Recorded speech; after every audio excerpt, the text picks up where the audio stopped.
Project 4 called The Play. The objective of this specific speech is to adapt a play for interpretive reading.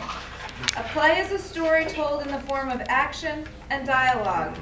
Plays are usually presented on stage with lighting and costumes and scenery, makeup, actors, and props. However, the interpretive reader of the play ignores all these items and merely suggests the essence of the play through voice, body, emotion, and imagination. The time for this speech is 12 to 15 minutes. Eugene O'Neil, American playwright, Long Day's Journey into the Night. Please help me welcome Sue Waller.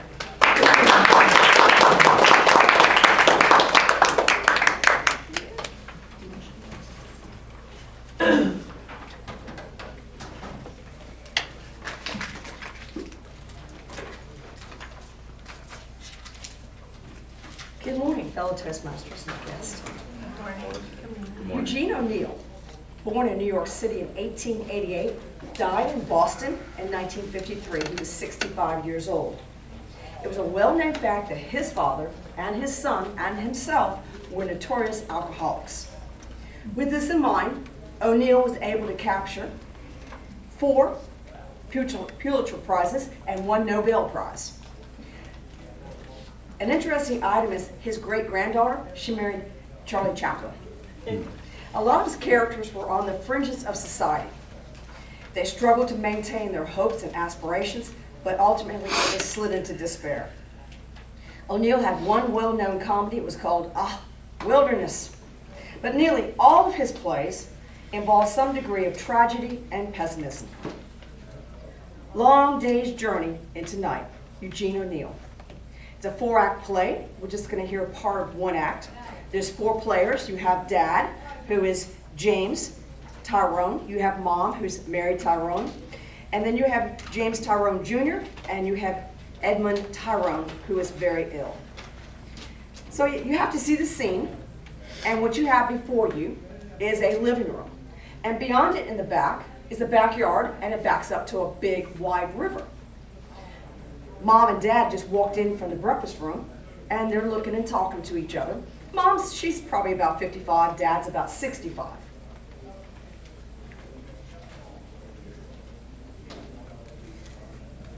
Dad, you're a fine armful now. Mary, with those 20 pounds you've gained, I've got too fat, you mean? Dear, I really ought to reduce. None of that, my daughter, my beautiful lady. You're just right. We'll have no talk of reducing. Is that why you are so little breakfast eating? No, I thought I ate quite a lot. You didn't, not as much as I like to see anyone. Oh no, you expect everyone to eat the enormous breakfast that you do. No one else in the world could die without indigestion but you. He's following her into the room. I hope I'm not as big a glutton as that sounds. But thank God I've kept my appetite and I've the digestion of a young man of 20. I'm really 65. You surely have, James. No one could have denied that. Now she's laughing. She sits in the wicker armchair at the right of the table. He comes around in back of her and selects a cigar out of the box.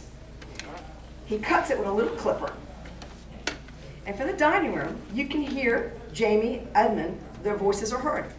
And Mary turns her head that way. James, why do the boys stay in the dining room? I wonder.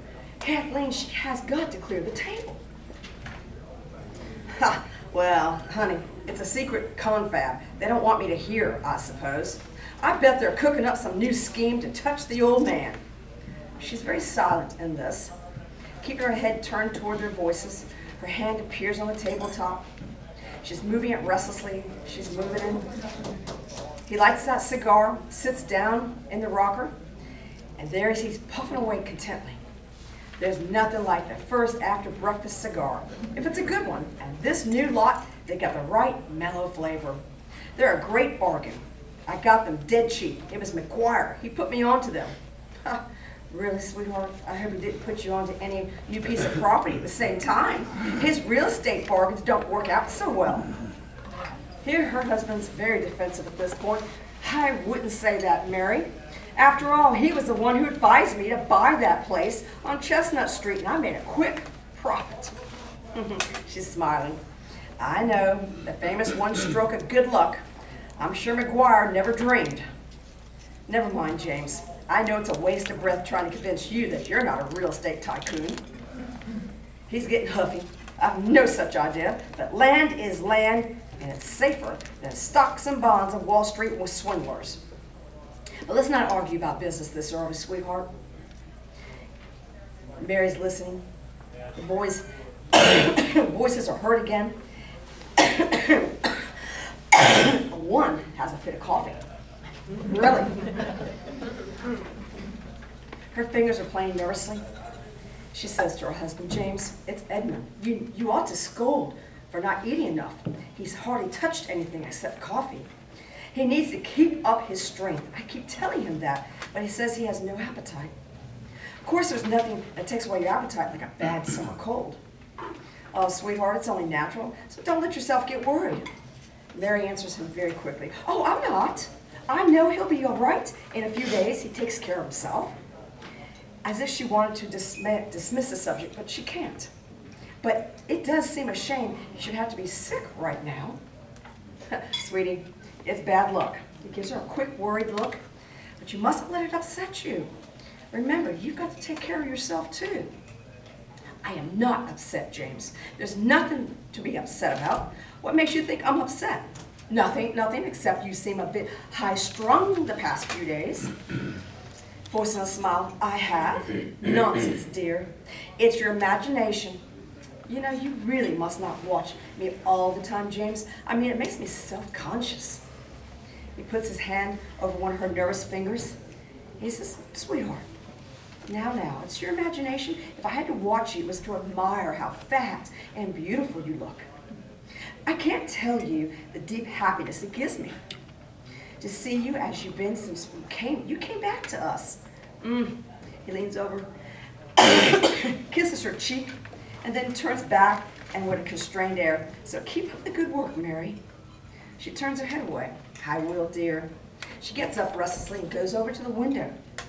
Thank heavens, the fog is gone. She turns back. James, I do feel out of sorts this morning. I wasn't able to get much sleep with that awful foghorn going all night long.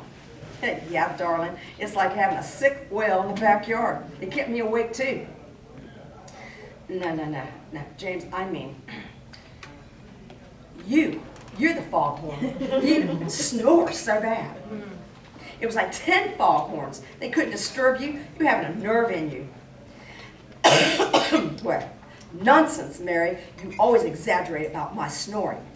Well, I couldn't if you could only hear yourself once. She hears the burst out laughing coming from the dining room. She turns her head. What's the joke, I wonder? Tyrone, it's on me, I'll bet that much. It's always on the old man. Yes, it's terrible the way they pick on you, isn't it? You're so abused. Well, no matter what the joke is about, it's a relief to hear Edmund laugh. He's been so down in the mouth lately. Ignoring this resentfully, some joke of Jamie's, I'll wager, he'll forever making sneering fun of somebody, that one. And Mary says, no, don't start on poor Jamie, dear. He'll turn out all right in the end. You wait and see. You better start now. He's nearly 34. Good heavens, James. Are they going to stay in the dining room all day? She goes to the back parlor and gives Kathleen a chance to clear the table. Edmund calls back, Mom, we're coming. So she goes back to the table. And Tyrone grumbles and says, you find excuses for him no matter what he did. Mary, sitting down beside him, pats his hand. Shush. And their sons, James Jr. and Edmund, walk in together from the back of the house. They're both grinning, still chuckling over what had caused their laughter. As they came forward, they glanced at their father, and their grins grow wider. Jamie the elder is 33. He has his father's broad shoulders. And you've got Edmund, who's 10 years younger. He's got his mother's brown eyes. He's very, very plainly in bad health. Much thinner than he should be. He looks feverish, even though he's got a suntan. His pallor is very, very, what would you say? He's got nervousness about him, and she's really worried. So his good health is no longer. And Mary turns to them and she says, I've been teasing your father about his snoring. So Tyrone, I'll leave it to you boys, James. They must have heard you. No, not you, Jamie. I can hear you down the hall. Almost as bad as your father. You're like him. As soon as your head touches the pillow, you're off, and 10 foghorns couldn't wake you. Why are you staring, Jamie? Her hair goes, hands go up to her hair. Oh, is it my hair? Is it coming down? You know, it's hard for me to do it up properly now. The eyes are getting so bad I can never find my glasses. Your hair's all right, Mama. I was only thinking how well you look. Her daddy says, his dad says, just what I was telling her, Jamie. He's so fat and sassy, there'll soon be no holding her back. Edmund's coughing. Yes, you sure look grand, Mama. She's reassured and smiles at him lovingly. He winks with a kidding grin. I'll back you up about Papa snoring. Gosh, what a racket. Jamie, I heard him too. The more I know his trumpet, his mother's laughing, his brother's laughing, and Tyrone's starting to get mad. If it takes my snoring to make you all remember Shakespeare instead of the dope sheet on the ponies, I hope you keep on with it. Now, James, you mustn't be so touchy. And Jamie shrugs his shoulders and sits down in the chair just onto the right of her. And Edmund irritably says, yeah, for Pete's sake, Papa, that first thing after breakfast, give it a rest, can't you? He slumps down in the chair, coughing. His dad ignores him. And his mama, you know, your father wasn't finding fault with you. You don't have to always take Jamie's part. You think you were the one 10 years older. What's all the fuss about? Let's forget it. Tyrone says, yes, let's forget it. Everything and face nothing. It's convenient philosophy. If you're no ambition in life except to, James, be quiet. She puts her arm around his shoulder. You must have gotten out of the wrong side of the bed this morning. To the boys, changing the subject, what were you two grinning about? You little Cheshire cats when you came in. What was the joke?